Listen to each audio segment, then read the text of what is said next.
All right, we want to take you to Chicago right now because there's some breaking news out there. Protesters are outside the Broadview ICE facility once again. This as the legal battle continues over the future of detainees being held inside. Lauren Victory with our team at CBS News Chicago is on the ground right now with an update. Listen.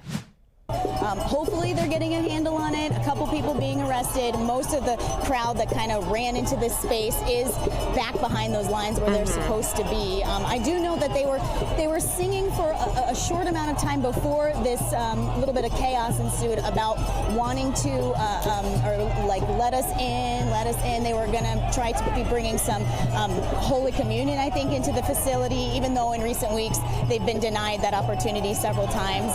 So that could be what precipitated this kind of outburst.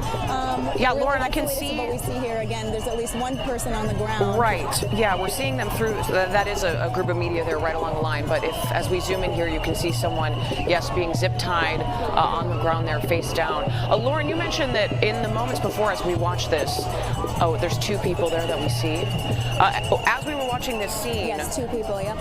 It seemed, you mentioned that people prior to this were just sort of peacefully singing and chanting. Historically, Friday mornings are when we have seen a lot more activity when it comes to demonstrations outside the Broadview ICE facility. I'm curious if you can plot out for me when the crowd grew, or how it grew over the morning, ultimately leading to the conflict that we're seeing right now.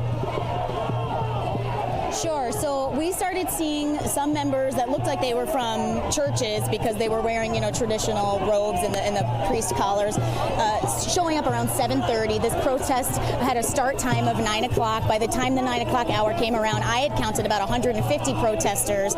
Then between 9 o'clock and 9:30, they actually opened up the other side of the street here, allowed protesters to come on these other barricades. So, let's call that double, probably 300 people. And then even now, I went back to the car to get my phone because it's getting low on battery, charge it up, and about 10 minutes ago I even saw people, an hour after this protest had a start time, streaming in.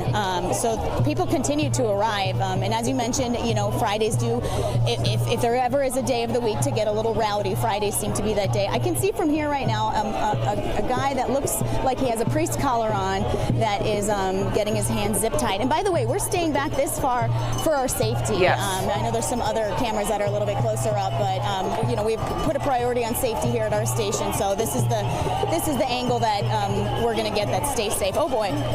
Okay, that just happened. That was right in front of our camera. Yep. Lauren, if you're going to keep monitoring what's going on out here. Sure. Lauren, lastly, if you can give us a sense of your positioning as to where either the actual, from this angle, where the facility building is, or a lot of people are familiar with protests that have been right around the driveway outside this facility. If you can sort of give us where you are in space and time in relation to the building and this crowd. Sure. So let's see. I'll stand in front of the camera real quick. So this is the end of of Beach Avenue, where media has traditionally been able to set up. Sometimes they let us in about 400 feet closer.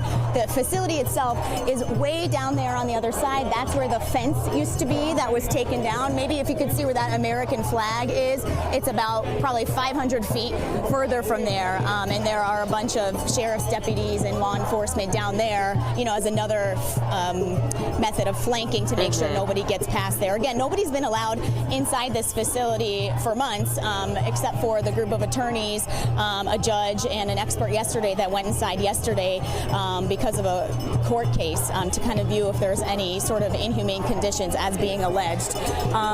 Does look like things have calmed down here a little bit. Again, the folks right in front of here appear to all be members of the press, and the protesters look like, for the most part, they are now on their sides where they are supposed to be. I'm gonna peek around real quick. Yeah, please. I'm also curious, Lauren, if you saw which way. I don't see anybody else. If you see which way they're taking the people who have been zip tied. You see one of them here right now coming by our camera. There's one. For people being pushed out of the way. He wasn't zip tied, but he was just being pushed out of the way. Can you tell if they're taking them back into a building or into any police vehicles once they have been zip tied? I did not see. Well, actually, I see one young woman being taken down the street toward several squad cars, another person with their hands behind their back. There's also a bus down there that looks like it has the logo of Cook County Sheriff's Department. Oh, now we see state police moving in here with batons and helmets on. So, and just beyond you, I think we did see people being led away farther down this block. It seems, Lauren, like as soon as the tenor drops, it tends to pick back up again as far as bringing some calm over this crowd. No doubt it'll stay like that for much of the morning. Definitely a roller coaster. Yeah, I thought we were done here. Yeah.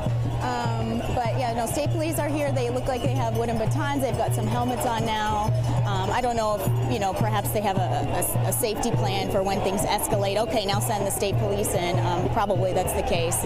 But, that's kind of the latest that we're seeing here. Definitely a lot going on. Yeah, we're going to keep an hour, for the last hour, as I keep repeating, there was not much. Right. No, this is a great example of how quickly, for good and for tense, these sorts of interactions can change.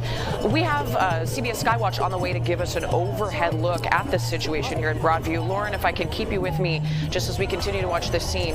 It does appear, and you mentioned state police moving in. Is this the first time that we're seeing this larger group of law enforcement, specifically with these helmets that we're seeing on them? Today, definitely the first time I've seen it today. It was a fair amount of sheriff's deputies that were out here this morning monitoring the situation.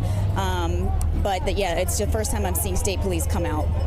And prior to the most intense part of this, did you see people, with their messaging being, one, you mentioned some more prayerful songs. What were some of the statements that you were hearing or the chants from the people who gathered outside there this Friday morning?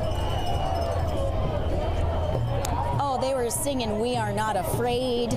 They were singing, tear the walls down of Broadview, but not in a menacing way.